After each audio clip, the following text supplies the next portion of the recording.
नाही, तो त्यांचा अंतर्गत प्रश्न आहे, ते का भेटले याचा. आपण कसं ठरवणार? लोकशाही आहे अजूनही या देशामध्ये.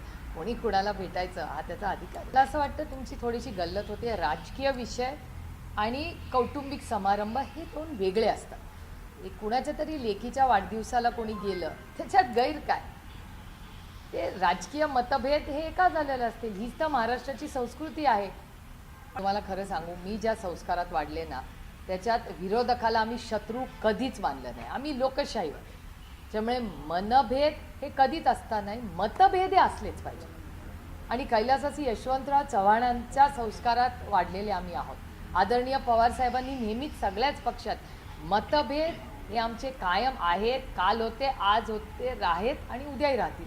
पण मनभेद आणि शत्रुता ही लोकशाहीत हे शब्दच नाहीत. आणि कशाला असावे? डायलॉग तर असलाच पाहिजे ना.